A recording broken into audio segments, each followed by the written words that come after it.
panel. I mean, this is like the dream team of Houston CEOs. We have early stage, we got startup guys, we got early stage, we got late stage, we have bootstrappers, we have IPOs. We have practically everything, team, and I'm excited about it. You know, the talk these days, when you watch television, the political talk is about jobs. We need more jobs. They want to elect people that can create jobs, and probably most everybody in this audience knows that they can't create them really that stick in Washington. These guys created jobs, still create jobs that stick. We did a little quick look-see this morning and last night, and together the 5 of them have created, to date, 4,750 jobs, real jobs. So let's hear it for them. The panel, for those if you don't know, down at the end is Richard Yu, founder of Rackspace and SmartVault, Eric Pulaski, BindView, SmartVault, Red Flag, and of course Trahan and Associates. And then Doug Irwin, The Planet, RLX Technologies, Pentasafe, Red House, and stints at both BMC and IBM. Jay Steinfeld over here with Blinds.com, Gray Hall with Alert Logic and Vericenter. Alert Logic, who incidentally is a 6-time winner of the Fast Tech 50. Okay, with that, I want to start getting them to tell their story. I'm going to start with Jay. Why don't you give everybody here your story? In 60 seconds? So I guess I'm the bootstrapper of the group. We're now the #1 seller of blinds online in the world. And it started in my garage with about $1,500. And then one customer at a time, I talked to people on the phone. They would call into a showroom. I was selling blinds out of a store, and they'd say all of our customer service representatives are busy. They'd call me in my van. I'd be going to people's homes, and then I'd pull off to the side of the road and call them with this giant cell phone. This was back in 1996, and I had my calculator on the front seat of my van, my price books, order pads, and would take orders literally on the front seat of my car. And that's how it all got started. And then realized that maybe I was making more money online than I was in my store. Sold the store in 2001 and developed a really great team, and now I don't really do much of anything. They do all the work. All right, that's a great story there. I've heard it before. I've interviewed Jay, and I've also heard the story about driving around in the van from Esther, his daughter, who was a little girl at the time, and you would have her with you on these trips, right? Would you make her hang blinds and stuff? Or no, I can't even hang blinds. That's good. Richard Yu, tell us the story of Richard Yu. So I'm your prototypical .comer. I was in college. I was seeing all these press headlines about Netscape and whatnot. And so I was a pre-med student at the time, and I dropped out. Started my first company. It failed. Started my second company. It also didn't do very well. But eventually, we ended up figuring out Rackspace. I begged and pleaded some of my old colleagues from school to join me and whatnot, and I ended up growing it very large. I think now it's about 4,000 employees and $5 billion in market cap. And then the other success that I had was a smaller company called SmartVault doing a similar thing, which is more web hosting. And as an experiment, we decided to launch that company to go further down market. And after about 18 months, 20 months, we ended up selling it. It was doing about, I think it was doing about 15 to 20 million annualized run rate at that point in time. So we flipped it really quickly out as well. So, and since then, I guess I've been pretty much retired and spent time with my family and whatnot, and things have been good. All right, and having some newborns in your family. Right? Yeah, I have a 15-month-old girl, and I have a boy due the first part of February. So okay. My life is very different now. Okay. If you're lucky, it'll get back to normal in about 30 years. Okay, so the other data center competitors here are obviously Doug and Gray, and all these guys are in that same space. But I do think, Richard, you sort of have a unique perspective on a unique path on how you got into that business. Yeah, it's funny, like, there's this cartoon story on the internet where it says, the people believe that the success is like point A to point B and it's a straight line. And then on the second slide, it says what success really looks like, and it's a squiggly line getting to point A to point B. And my journey was definitely the squiggly line. I mentioned that I had a few failures, and I think this iteration is kind of the part of successful entrepreneurship is that you have to play the game to win.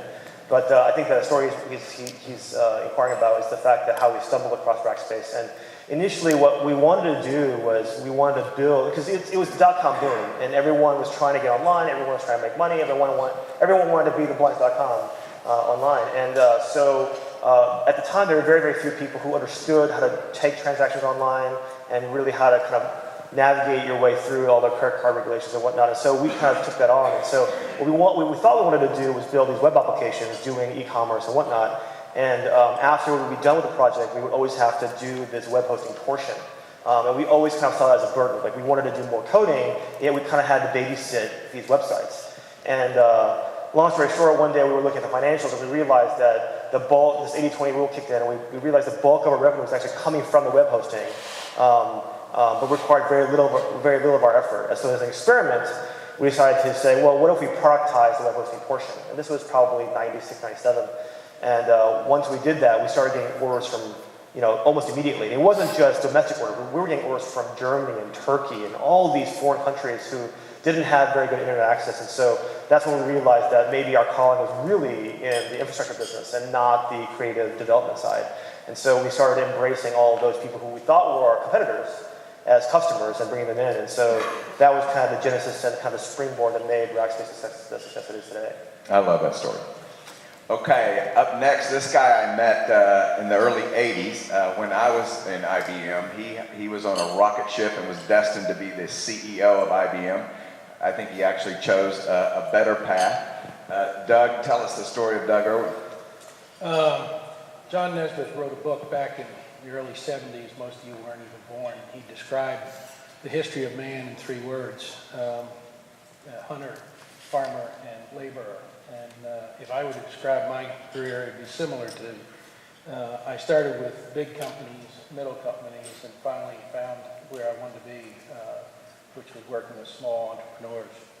When I look back at my 13-year career at IBM, one of the fun and the most frustrating jobs I had was here in Houston back in 79, I think it was, when IBM got into the retail business.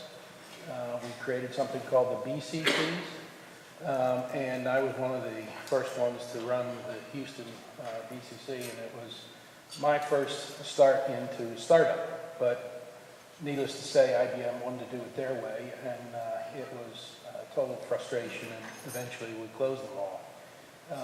I left IBM and joined a company called Northern Telecom. And there, I had a chance to get to know some of the senior brass and had an opportunity to start a business inside Northern Telecom. And it was a software business. Turned out to be, 5 years later, most of the profit of the company. And we had 8,000 people working in the software company. From there, I got hired by a company here in Houston called BMC and came down as chief operating officer. Had some fun there selling or really buying companies and creating a whole new side of BMC. My point is that throughout all of my time, what I found that I enjoyed the most was building. And it wasn't until I hooked up with Keith Brewer and Mike Clark and we started a company called Pensafe that I really realized that where the fun was building companies. I mentioned Trahan and Associates. Eric doesn't even put that on his resume, but when I met him, that's where he was, and he was kind of the leading guy in Houston, Texas on networking. Eric, tell us your story. Well, I did graduate college, but just barely. And it was like an accident at the end. I kind of ended up with a degree. And I went to work in the systems integration business. I actually started off doing software and got really interested in networking. I got my first start, actually my first software company I had was when I was in college. I had a friend of mine that worked at Hart Galleries. Some of y'all may know the antique gallery here in Houston, and they wanted to put their business on computer. And she told them I was a computer whiz, which I didn't really know much about computers back then. I don't think anybody did, but somehow I convinced them to let me build basically a whole package to run their antique gallery. And so they paid me, I think, $2,000. They would pay me $2,000 basically to build this thing, and I finished it in about 2.5 years. So I think they ended up paying me another $1,500 bucks, but I was having fun in college and building this thing, and I ended up selling it to another antique gallery in Dallas for about 20 grand. So, but that was a good lesson in making sure you're getting your billing rates right, but and doing fixed bid projects. But anyway, I got out of college. I got real interested in networking because the problem they had is that this software ran every part of their business, but it was only on one computer. And they came to me and said, "Hey, Eric, we're going to have to stop using this because it's pretty much worthless. Because if one person's using it for accounts receivable, we can't use it for anything else." And I realized you can't network these computers together, nothing was going to happen. They weren't going anywhere. And I got into systems integration and networking. I worked for a couple systems integration firms. Got fired from one of those firms as it got bought out by another business. I was out of a job and just kind of accidentally started this other consulting company that turned into a company called BindView that became an internet security software company, and grew that thing from, it was a similar kind of story, me and two other guys, and I was telling the story earlier about how I couldn't get a loan to start the company. We were financing the company based on credit card cash withdrawals and stuff, but we grew the company, just happened to be the right place, the right time. I had great people working there, and we grew that thing up, took it public, and sold that company about 5 years ago. And since then, I've been working on a couple of other startups in the kind of cloud-based space. But I like looking at problems and finding cool technology solutions to basically make people happy, make the world a better place. Great. Okay, and that brings us to the 6-time Fast Tech winner, Fast Tech 50 winner, Gray Hall. Gray, tell us about you. Thanks, Russ. And just to be clear, I can't take credit for all 6 years of Alert Logic making the Fast Tech 50. The past few years have been great. Although at VeriCenter, I didn't go back and look, but either 5 or 6 years we were on the Fast Tech 50 as well. That was a great experience. I guess I have a lot of respect for people like Richard and Eric who have been truly entrepreneurs from the beginning of their career. In my case, it took me a while to become an entrepreneur. I started off with IBM in the late 1980s, spent 10 years on the East Coast, most of that with IBM, but later with a venture capital firm in New York.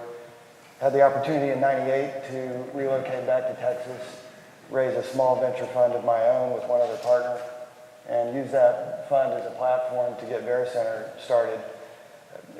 Spent most of '99 writing the VeriCenter business plan and recruiting just a wonderful group of co-founders to get the company started. I was talking to Keith Kruer earlier. It would be impossible to summarize the first 9 months of, and that's a great example of your indirect path to success. We made a lot of bad decisions, but make a long story short, we started the company at the very end of '99, opened our first data center here in Houston in April of 2000, and I wound up in the CEO role that summer. We grew the company from the hosting business from 0 to 80 million in annual revenue over 7 years. A leading managed hosting offering in 6 major markets around the U.S., 8 data centers, and ultimately sold the company to SunGard Data Systems. We had a number of unsolicited bids to buy the business, and came away with an offer we couldn't refuse. Love the business. I have a lot of respect for everybody in the hosting business, and was very fortunate to land in the CEO role at Alert Logic here in Houston about a year and a half later. Probably the only existing company in Houston that really allowed me to capitalize on what I learned at VeriCenter. And you mentioned the competitive dynamics among hosting people. Oddly enough, most of my former competitors are now my channel partners at Alert Logic. So we provide the security solution that companies like Rackspace and other hosting providers offer to their customers when they move to the cloud and need security. It's great business. We're very excited about what we're doing. Had the opportunity to put the band back together to some extent. I've hired many of my former team members from VeriCenter, and probably the number one lesson I've learned in business is it's all about the people that you're in business with. So we're having a great time and very excited about what we're doing, and happy to be here.